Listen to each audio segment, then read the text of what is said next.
My beloved friends, let us begin today in the only place where truth may be found, within the silence of your own being. For all the centuries of theology, doctrine, and external searching, humanity has overlooked the simple and profound reality that the entire spiritual life unfolds in consciousness, not in the outer world of changing forms. And so we meet together not to add more beliefs to the mind, not to gather new techniques or mental devices, but to return to that pure awareness which has never left us. There is a misunderstanding that every seeker carries at the beginning of the path. We believe that our suffering is caused by outer events. We believe that discord comes from people, from circumstances, from our past, from the actions of others, or from the movement of this material universe. And from this belief in external causation arises fear, anxiety, worry, and the endless attempt to manage conditions through human effort. But listen carefully, there is no external power acting upon your life. None. What you have assumed to be an outer cause is only the picture formed in consciousness through the lens of separation. The moment you believe that anything outside of your own consciousness has the power to give you peace or take it away, to supply you or deprive you, you have unknowingly stepped into victimhood, and victimhood is the great hypnotism of the human race. We are told that Jesus walked upon the water, healed the sick, fed the multitudes, and brought peace to the tormented mind. But the world has misunderstood the secret behind these acts. They were not demonstrations of a man manipulating the world. They were revelations of consciousness recognizing its own source, unafraid of appearances, uninfluenced by the shifting tides of sense testimony. The Master was not overcoming the world, he was seeing through it. He was abiding in the awareness. I and the Father are one. This teaching is not mystical poetry. It is a statement of your own nature. For the same presence that lived as Jesus lives as you now, the same light that guided him is the light of your consciousness. The difference is not in the presence, but in the recognition. And so today we begin a quiet but extraordinary journey, a journey from victim consciousness into Christ consciousness, from believing ourselves subject to conditions to recognizing ourselves as the very presence of God expressing itself as individual being. You will discover that nothing external binds you. Only the beliefs you hold in consciousness maintain the illusion of bondage. Suffering does not come because God withholds good, nor because the world is against you, nor because destiny has written an unfortunate script. Suffering comes solely from misidentification, from forgetting who you are, and from believing that what appears to confront you has power in this hour. Let us look gently and honestly at the hidden blocks that obscure the truth of your being, not to condemn ourselves, but to lift the veil that hides reality from our sight. For these blocks do not belong to you. They belong to the universal human belief in separation. And once they are seen clearly, they begin to dissolve of their own accord. The spiritual path is never about changing the outer picture. Goldsmith taught again and again, we are not in the business of improving humanhood, but of awakening from it. The moment you try to fix the world, you remain bound to it. But when you recognize the Christ within, you discover that the world has no power over you at all. Let your heart be still. Let the mind rest. For what we are about to examine is not philosophy and not metaphysics, but the living truth of your own identity. If you will walk with me in openness and receptivity, you will see that the transition from victimhood to freedom does not require struggle. It requires only recognition of that presence which is closer than breathing, nearer than hands and feet, the very life of your life. And now, as we enter the deeper waters of this teaching, let us approach the first and greatest block that binds the seeker to fear and limitation. Let us settle quietly now, for we are about to touch the root of nearly all human fear, and if this one error dissolves in your awareness, you will find the entire structure of victimhood collapsing with it. There is no bondage deeper than the belief that God exists somewhere outside of you, and no freedom greater than the recognition that God is the very essence of your own consciousness. Now listen gently, not with the mind that analyzes, but with the heart that knows. Every form of begging, pleading, supplicating prayer arises from the assumption that God is out there, that God is separate, distant, withholding, or perhaps reluctant, that you must convince, persuade, or please Him in order to be cared for. This is the oldest illusion of the human race. It makes the individual feel small, powerless, dependent on outer mercy, a creature hoping for a moment of divine attention. But this is not the teaching of the Christ. This is not the realization of Jesus. This is not the truth. Joel Goldsmith dedicated his life to revealing, for Jesus never prayed to a God somewhere. He communed with a presence that lived as his very being. He said, "The Father within me, He doeth the works. Not above me, not beyond me, within me, here, in the secret chamber of consciousness, where no form exists, where no separation can be conceived. And so long as you imagine God as an external power, you will live in a state of spiritual childhood, waiting, hoping, pleading, or fearing. You will live as one without a center, without authority, without inner grounding. You will live as a victim of circumstances, because the moment God is outside you, power is outside you as well. But hear me now, God is not a power outside of His own creation. God is the life of you. The awareness with which you are listening at this moment, that is the activity of God as your consciousness. The human mind struggles with this. It says, surely God cannot be this close. Surely I must reach Him. Surely I must prove myself worthy. But this is the mind that believes in separation and therefore believes in distance. Distance is always an illusion. Separation is always an illusion. All the while, the truth stands quietly, unchanged. You are never for a single instant separated from God, for God is not an object.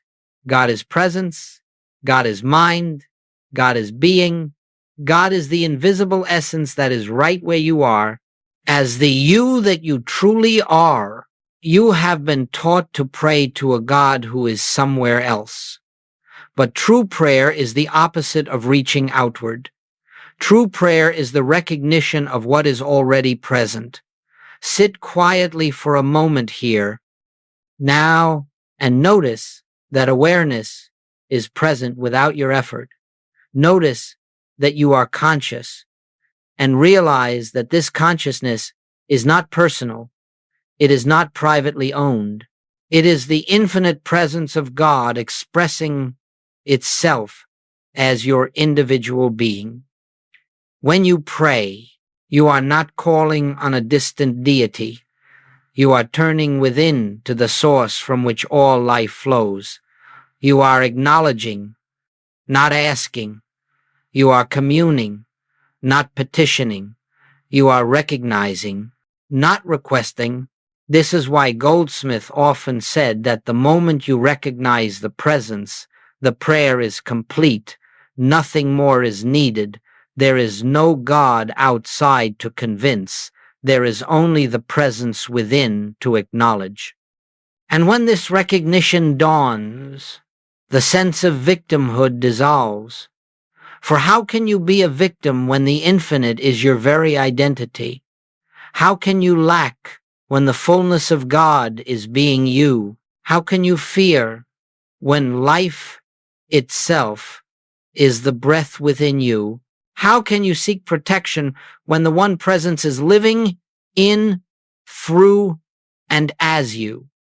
It is only the belief in an external God that makes you vulnerable to the world. It is only the belief in a distant power that creates fear. It is only the belief in separation that blinds you to the truth of your being. Let us be clear. You do not need to make God come to you. You do not need to call God down from heaven. You do not need to attract God, persuade God, or earn God. You need only recognize God where God has always been, at the center of your own awareness. Say quietly, not as a ritual, but as a living recognition, I am here. The presence is here. God is the life of my consciousness. Rest in this. This is the first step out of fear. This is the first step into freedom. This is the beginning of Christ consciousness. When this truth becomes real in your experience, the world loses its power over you. You begin to see that the outer struggle was never between you and circumstances, but between truth and illusion within consciousness. And now that we have uncovered this first and greatest block, let us move gently to the next veil that must be lifted from your awareness.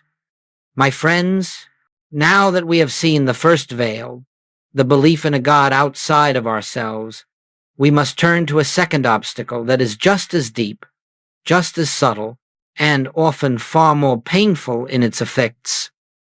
It is the belief that the problems appearing in our experience are ours, that they belong to us, cling to us, define us, and describe something true about our identity.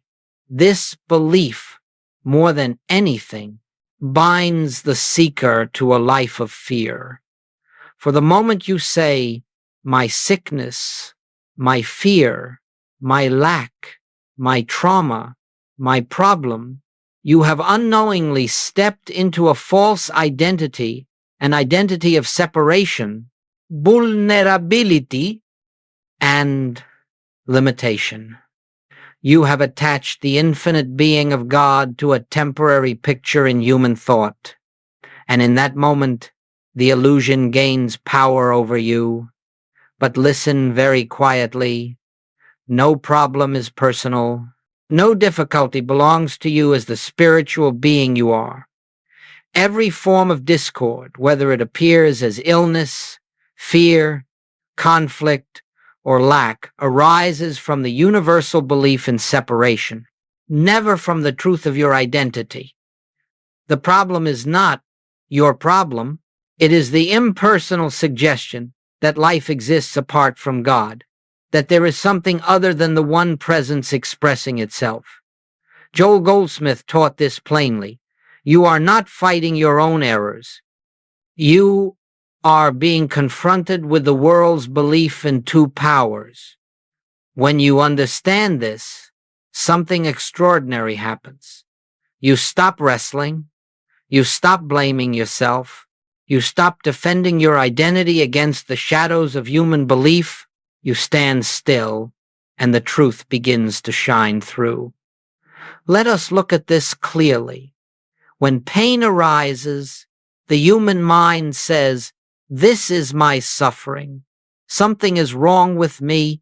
But Christ consciousness says, this is the world's belief in separation appearing as sensation. It is not the truth of my being. When lack appears, the human mind says, I have failed, I am unworthy, I am powerless. But Christ consciousness says, this is universal fear taking form in appearance. It is not a statement about God's infinite nature expressing as my life. When conflict arises, the human mind says, I am being attacked, I must defend. But Christ consciousness says, no one is separate from me. What I witness is the world's belief in division. It is not the reality of the one presence. When fear arises, The human mind says, I must escape this. I must fix this. But Christ's consciousness says, fear is not mine. Fear is the hypnotism of the collective mind, fading in the light of recognition. This shift from personalization to impersonalization is one of the greatest turning points in the spiritual life. For the moment you stop claiming the world's beliefs as your own, you stop giving them power. And when you stop giving them power, they begin to dissolve. This is why Jesus never treated disease, never battled evil, never struggled with conditions. He saw through them. He recognized their impersonal nature. He perceived only the Father, the one presence. Where others saw separation, so must we. Let me illustrate with a simple example inspired by countless experiences shared in Goldsmith's work. A woman once came for help, burdened with deep anxiety that seemed uncontrollable. She had labored under this condition for years, believing it was her flaw, her weakness, her failure. And because she believed it was hers, she fought it daily and lost. But when she was gently shown that the fear was not personal, that it did not originate in her spiritual identity, that it was nothing but the universal belief in separation appearing to her awareness, she stopped fighting. She stopped resisting. And in that moment of silent release, the fear began to crumble. It had no root in her. She had simply assumed ownership of what never belonged to her. This same truth applies to every appearance we face. The moment you say, this is not mine, this is not about me, the burden lifts. You return to your rightful standpoint as the witness, not the sufferer. Do not misunderstand. This is not denial. This is not refusal to look at the condition. It is the refusal to identify with it. You see the appearance, but you do not marry it. You experience the sensation, but you do not call it your own. You observe the fear, but you do not say, I am afraid. You say, fear is appearing, but I am the presence that beholds it. And slowly, gently, this awareness dissolves the sense of a separate self burdened by personal problems. Christ consciousness is not the improvement of the human condition. It is the recognition that the human condition was never your identity. You stand as the light, not the shadow. You stand as the presence, not the appearance. You stand as the infinite I am, not the limited I am this, I am that of personal belief. And as you stand in this recognition, you will find a new peace flowing into your experience, a peace that the world cannot give and cannot take away. We have now lifted the second veil, and already, if you listen deeply, you may feel the subtle freedom that comes from detaching your identity from the world's suggestions. But there is still another powerful hypnotism to face, one that every seeker must learn to see through. Now, let us come to one of the most persistent obstacles on the spiritual path, a powerful pull of the senses. For even when we understand that God is not outside of us, and even when we begin to recognize that problems are not personal, the testimony of the five senses still stands before us like a great wall of authority. We look at the world through eyes that see only form. We listen through ears that hear only sound. We feel sensations in the body, weigh numbers on a scale, watch bank accounts shift, observe relationships changing, and instantly we draw conclusions based on what the senses report. But hear me quietly now. Sense testimony is not spiritual truth. It is only the picture faith of the material world appearing to you as though it were real. This is the great hypnotism of human experience. The senses report appearances, and the mind accepts them as reality. But reality, true reality, is not seen with the eyes, nor heard with the ears, nor felt with the body. Reality is revealed in consciousness, in that silent inner awareness where God speaks as presence. Every discord in your experience begins with this one acceptance. I believe what my senses tell me. And the moment you grant absolute authority to the senses, you hand over your peace. You stake your identity on what is visible and measurable. You surrender your stability to circumstances that rise and fall like waves on the sea. If the body feels weak, the senses say there is danger. If money is low, the senses say there is lack. And if conflict arises, the senses say there is separation. If fear stirs within, the senses say you are threatened. And so long as you believe these reports, you remain bound to the conditions they present. But Christ consciousness, the awareness Jesus lived from, was not governed by appearances. When he looked upon disease, he did not see a sick person. When he faced lack, he did not see scarcity. When he encountered storm, he did not see danger. He saw only God. He saw only the presence behind the appearance. He saw only the invisible reality that outshines the visible condition. And so must we learn to see. Joel Goldsmith taught that discord arises only when we take appearance to be reality. The moment you believe what the senses show you, you step into the dream of the material world. The dream has its pleasures and its pains, its rises and its falls, but it has no stability, no permanence, no truth. Now let me speak plainly.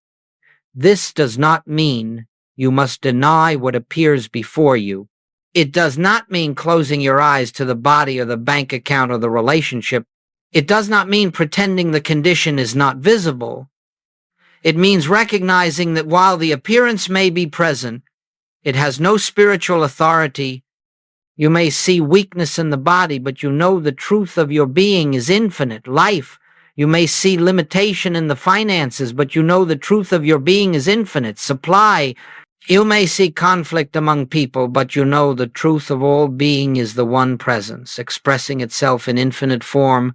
You may feel fear in the mind, but you know the truth of your being is peace that is not touched by emotion. When you refuse to grant authority to the senses, you shift the seat of power from the outer world to the inner presence. And in that shift, the appearance begins to lose its grip. Let me give an illustration, simple but true. A man once came deeply troubled by a financial crisis. His business was failing, debts were rising, customers had disappeared, every visible sign declared lack. And as long as he believed the numbers, he lived in fear. But when he began to sit daily in the recognition, not of supply out there, but of the infinite, that was his very consciousness, something changed. He stopped looking at the bank account as cause. He stopped treating the outer picture as reality. He looked through the appearance and rested in the truth. I and the source of all supply are one. He made no human attempt to force conditions to change. He simply stopped believing the senses and returned again and again to the inner presence. And then, without struggle, without strain, without manipulation, the appearance reorganized itself to match the consciousness that held it. The supply that seemed absent appeared. Opportunities came. Harmony returned. So it is with all conditions.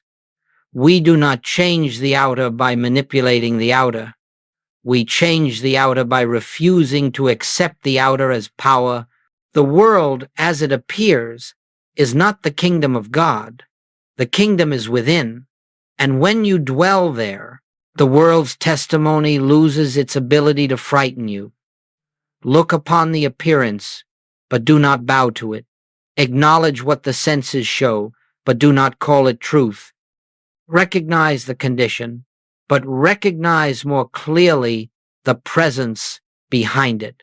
For spiritual vision sees not with the eyes, but with the heart that knows, I am the light in which this appearance dissolves.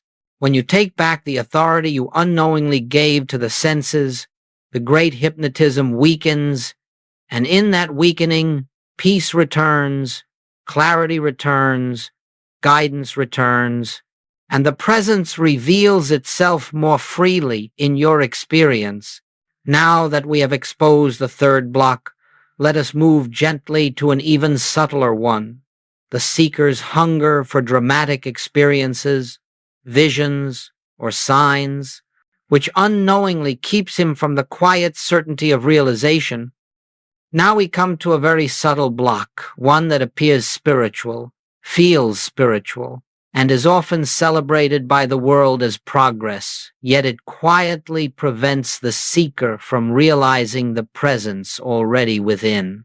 It is the desire for spiritual experiences, visions, signs, sensations, mystical fireworks, sudden breakthroughs, emotional ecstasy, dramatic demonstrations, and proofs that something is happening to the human mind. This hunger feels noble. It says, if I could only see a sign, then I would know. If I could feel a surge of energy, then I would believe. If I could witness a miracle, then my faith would be complete. But listen carefully. The desire for experience is the ego's last disguise. It is the subtle clinging to personal will, personal achievement, personal attainment, for what is behind the longing for signs. It is the assumption that the presence is not already here. It is the belief that God must prove himself. It is the hidden conviction that I have not yet arrived, or I need something spectacular to validate the truth.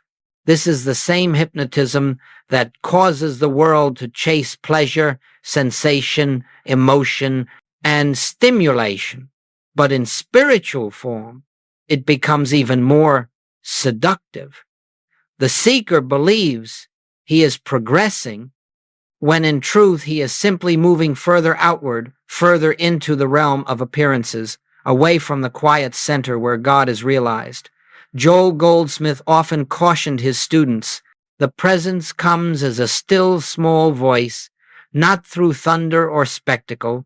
The more subtle the revelation, the more genuine it is, the more quiet the unfolding, the more deeply rooted it becomes. The more inward the recognition, the more permanent its effect. The human mind craves drama. Spirit speaks in silence. The human mind wants proof. Spirit reveals itself as the very awareness, observing the desire. The human mind demands sensation. Spirit whispers, be still and know that I am. Let me speak plainly. Every time you seek an outer confirmation, a sign, a feeling, a dramatic moment, you turn away from the unchanging presence already within. You exchange the infinite for the temporary. You replace the real with a fleeting appearance. And even when a dramatic experience occurs, it does not satisfy. For the seeker begins chasing the next one, and then the next one. Spiritual life becomes a cycle of pursuit, not a state of peace. Consider this. Jesus said nothing about seeking visions. He did not instruct his disciples to chase mystical sensations. He never told anyone to wait for fireworks. He said simply, the kingdom of God is within you, not outside. Not in the sky, not in visions, not in supernatural displays, within, in the silence of being. Joel Goldsmith lived this truth deeply. He repeatedly warned, if you are seeking experience, you are missing God. True realization is not accompanied by emotional eruption. It is often a gentle dawning, like the faintest light appearing at the edge of the horizon. It comes without effort, without strain, without anticipation. It comes because you have stopped looking outward and begun resting inward. Let me give a simple example that captures this principle. A sincere student once confessed that she spent hours waiting for a surge of energy and meditation, imagining that such a feeling would indicate God's presence. When none came, she felt discouraged, believing she had failed. But after being instructed to release all expectation and sit in pure stillness, not as a technique but as recognition, something shifted, not dramatically, not sensationally, but quietly. A deep peace arose, subtle yet steady, without any accompanying vision or force. And in that peace came the unmistakable awareness of God, not as feeling, not as event, but as presence. The human mind did not celebrate it, for it was not dramatic, but her soul knew, this is the truth, this is the presence. From that moment, her spiritual life stopped being a pursuit of experiences and became a continual resting in being. And with that shift came wisdom, clarity, healing, and guidance, all without drama. Now let us make this perfectly clear. You do not need a sign to know God is present. You do not need a miracle to know life is whole. You do not need a sensation to know the Christ lives as your own consciousness. If you sit in silence with no experience whatsoever and simply rest in the truth that the I Am is here, you have already fulfilled the highest form of prayer. When you release the hunger for experiences, the presence becomes visible to the inner eye. When you stop chasing miracles, the miraculous becomes natural. When you stop seeking proof, peace reveals itself without effort. And now, having dissolved the fourth block, we are ready to speak of what happens when these obstacles begin to fall away. The gentle and profound shift from humanhood to spiritual identity. My friends, now we come to one of the greatest transitions in the entire spiritual journey, the movement from the consciousness of victimhood to the consciousness of the Christ. This is not a step you force. It is not a change you accomplish through determination or discipline. It is a gentle dawning, a gradual unveiling that occurs as the obstacles we have addressed, externalizing God, personalizing problems, trusting appearances, seeking experiences, begin to dissolve from the mind. It is not that you acquire something new. It is that you drop what was never true. It is not that you become spiritual. It is that you stop believing you were ever anything else. Victimhood is the natural state of the human mind. The human mind sees itself as small, vulnerable, reactive, and dependent on conditions. It interprets every disturbance as a threat, every challenge as a burden, every change as loss. Human consciousness says, life happens to me. People control my peace. The world determines my safety. My body determines my well-being. My past defines my present. The reason, but listen quietly, this is the dream. This is the hypnotism. This is the false self. The Christ, the true identity, knows nothing of victimhood.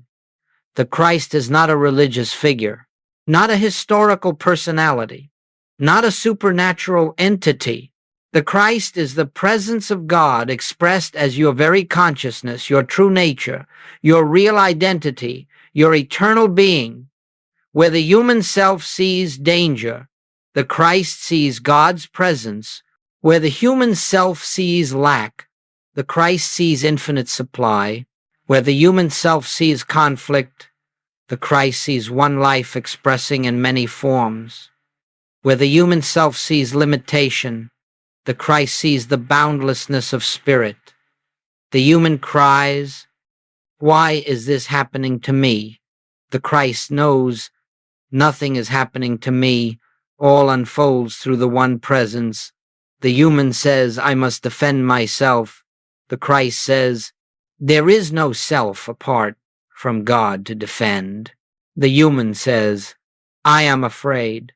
The Christ says, fear is a passing appearance in consciousness, not my identity. This shift from victimhood to Christ, awareness is not dramatic. There is no trumpet, no announcement, no burst of emotion.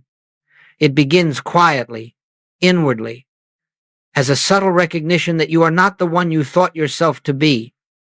It begins the moment you stop saying, I am this condition, and instead whisper inwardly, I am. Just that. I am, without describing, without qualifying, without attaching a condition, pure being, untouched by circumstance. This is the birthplace of spiritual identity. You may still walk through the same world. You may still face the same outer conditions, but your relationship to them changes completely. Where once you reacted automatically to appearances, you now pause. Where once you feared loss, you now sense a deeper security. Where once you fought for control, you now let the presence lead. Where once you sought results, you now rest in realization. This is not weakness. It is not passivity. It is the strength that comes from knowing that God is your life, your mind, your supply, your safety, your being. And when you know this, not intellectually, but inwardly, you are no longer a victim of anything in the visible world. In this awareness, a great peace begins to move through you, not because circumstances have changed, but because your relationship to circumstances has changed. You stop believing that external conditions have the power to grant or remove your good. You stop looking to people for love, recognition, or approval. You stop depending on the body for validation of health. You stop relying on possessions for security. Not because you reject these things, but because you no longer see them as causes, and as the sense of victimhood dissolves, something beautiful emerges. You begin to live from the inside out. You begin to move through life as an instrument through which the presence expresses itself. You begin to respond instead of react. You begin to see others not as opponents or obstacles, but as expressions of the same one life. Even conflict appears differently. The person who once offended you is now seen through the lens of impersonal truth. Someone like you, caught temporarily in the dream of separation. Forgiveness becomes natural, not as a moral effort, but as a recognition of what is real.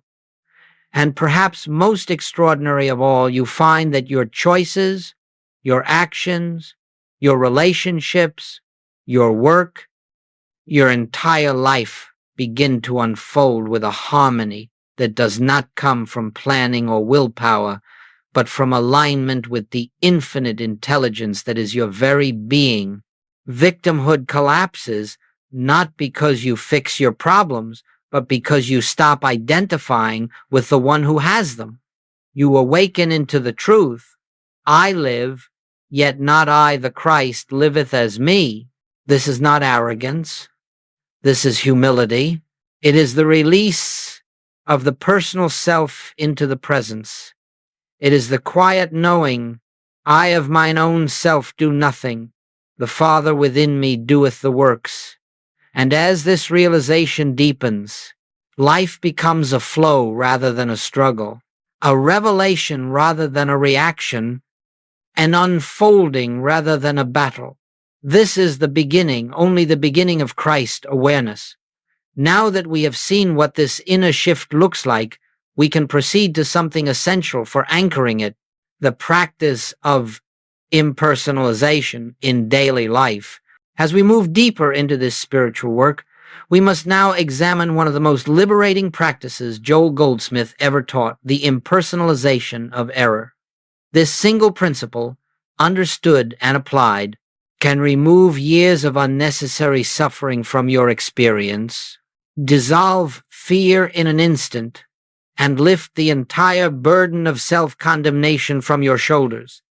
For every form of discord, whether it appears as illness, conflict, fear, or lack, becomes intensified the very moment you say, "This is mine," or "This is happening because of me," or "This reveals something about my spiritual failure." But hear this truth clearly. Error is never personal, never. It is always impersonal, always the universal belief in separation, presenting itself to individual consciousness as though it were your own. When you see this, truly see it, the burden lifts immediately. You stop fighting shadows. You stop blaming yourself. You stop believing that conditions reflect your identity. Let us explore this gently. When a physical symptom arises, the human mind instantly claims it, my illness, my problem, my condition. But the moment you claim it as yours, you give it a life it does not possess. You attach your divine identity to an appearance, and the appearance becomes solidified in experience. But when you recognize it as a universal belief in separation, not a personal truth, the weight evaporates. You no longer stand as the sufferer, you stand as the witness. When financial difficulty appears, the mind says, I failed, I lack, I am limited. But lack is not personal. It is not yours. It is not caused by you, nor does it describe you. It is the impersonal belief that supply exists outside of consciousness, a universal hypnotism of the world mind. And when you see it as such, the fear of it dissolves. For you recognize your true supply is not out there, but within the very presence of God expressing as your consciousness. When conflict arises in a relationship, the mind says, they are against me, they hurt me, this is my emotional wound. But conflict, too, is impersonal. It is the world belief in separation, acting itself out temporarily through personalities. Once you see this, you no longer react from hurt. You no longer need to defend, attack, or withdraw. You recognize the spiritual truth that behind every person stands the same, one presence, unhurt, unoffended, unopposed. This practice, impersonalization, is not denial. It is not ignoring facts. It is not pretending that a problem is not appearing. It is seeing the appearance without giving it personal identity. Joel Goldsmith often said, if you can keep error impersonal, you disarm it. If you make it personal, you empower it. The authority of the error is granted by your identification with it. The dissolution of the error occurs the moment you withdraw that identification. Let me illustrate this with an inward example. Imagine a wave rising on the surface of the ocean. If the wave believed it had a separate life, separate destiny, separate identity, then every rising and falling would feel like terror. But when the wave recognizes itself as the ocean, not as an isolated form, it loses its fear. So it is with you. When you believe the rising and falling of conditions are your life, you live in fear, tension, and constant self-judgment.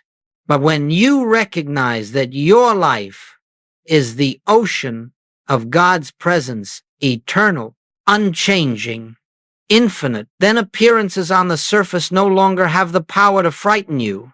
You are not the wave. You are the ocean appearing as the wave. This is the core of impersonalization. Error is not a statement about your identity.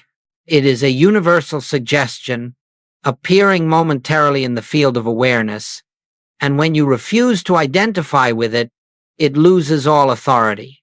But how do we practice this? We practice it gently, consistently, moment to moment. A fearful thought arises. Do not claim it. Do not analyze it. Do not resist it.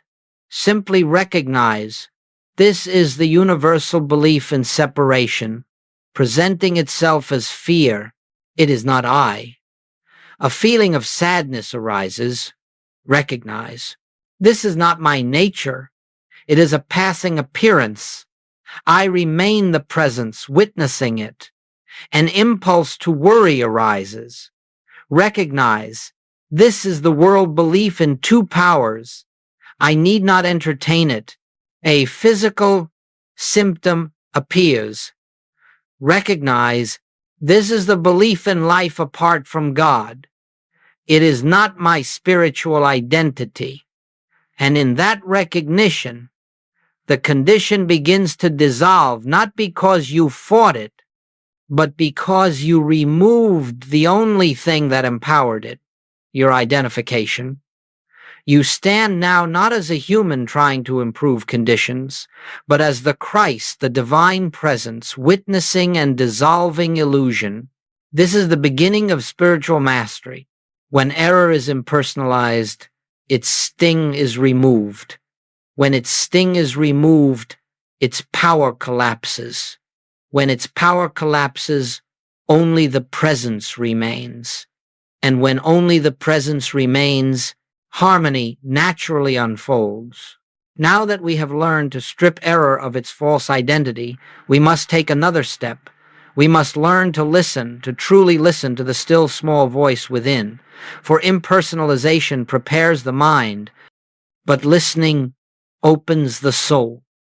My friends, having traveled through the work of impersonalization, we are now ready to enter one of the most sacred aspects of spiritual life, the art of listening.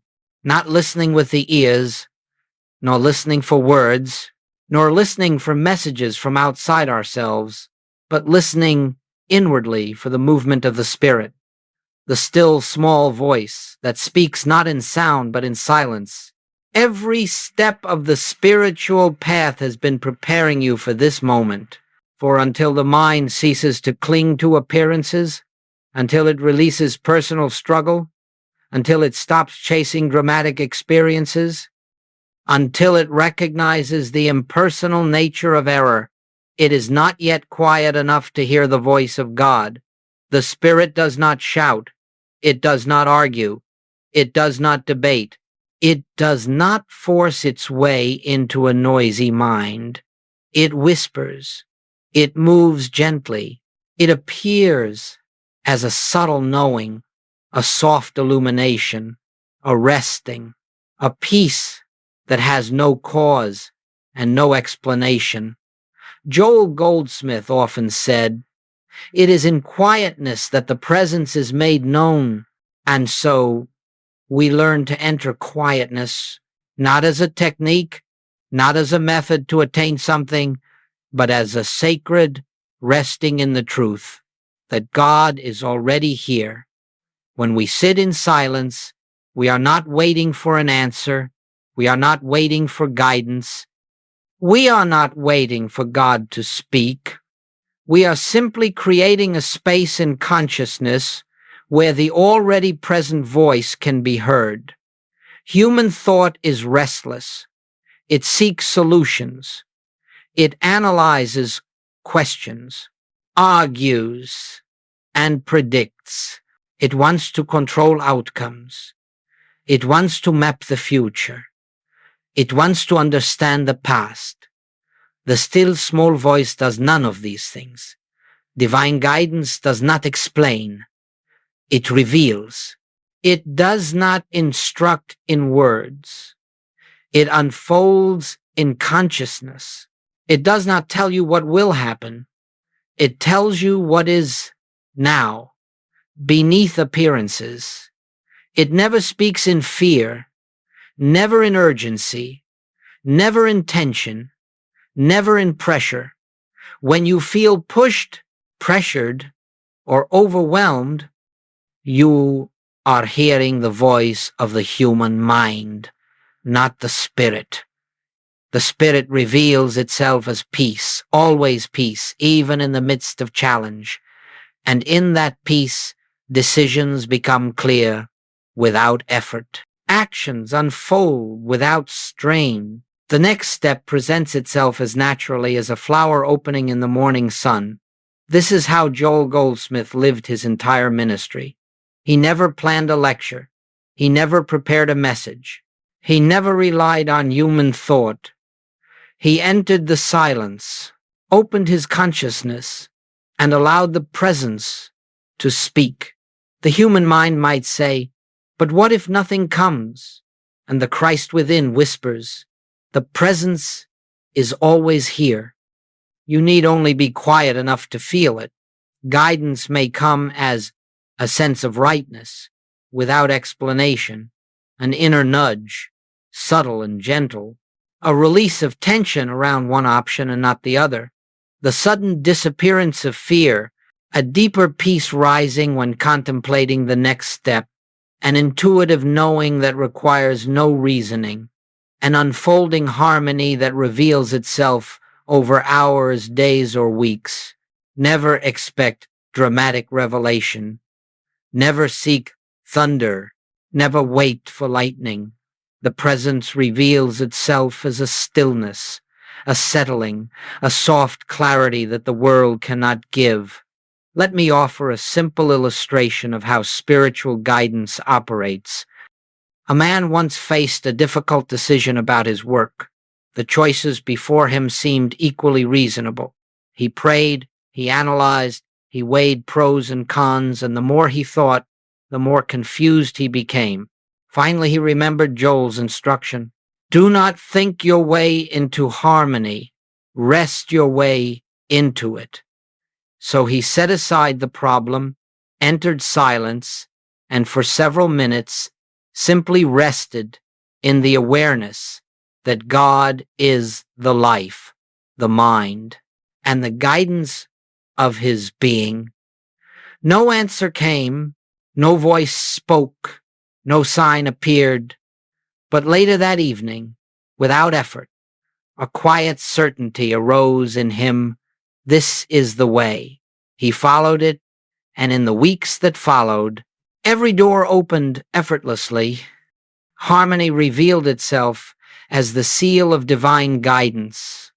You see, guidance is not the Spirit telling you what to do. Guidance is the Spirit revealing what already is the right unfoldment. The human mind chooses. The Spirit knows. The human mind plans. The Spirit reveals. The human mind fears. The Spirit is peace. The transition from human thought to spiritual guidance is the transition from fear to peace, from effort to allowing, from seeking to resting. This is not a practice you master overnight. It deepens over months, years, decades, but even one moment of listening, truly listening, can shift the entire direction of your life.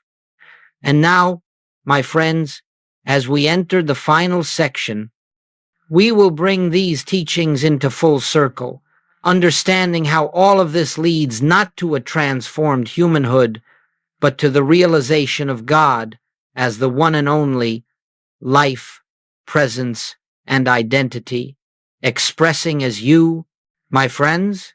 You have journeyed through the great obstacles of the spiritual path: mistaken identity, personalizing error, trusting sense testimony, chasing experiences, and living from the belief that life happens to you. We have lifted the veils one by one, not by effort, but by the light of truth.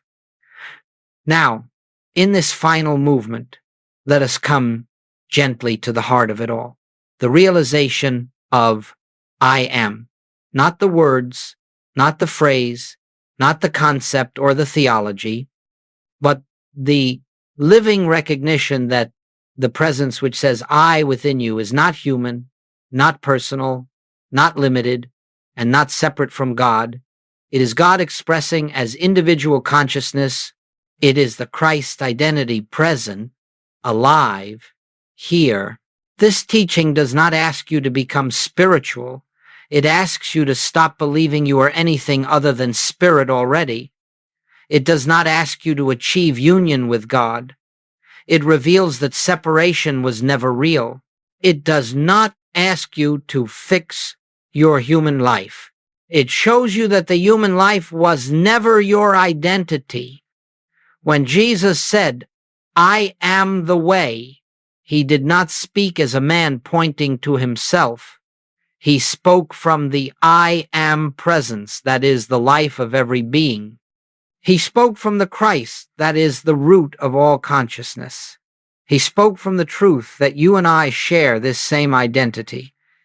And now you begin to glimpse what Joel Goldsmith spent his entire life demonstrating. The I am is not a path. The I am is not a destination.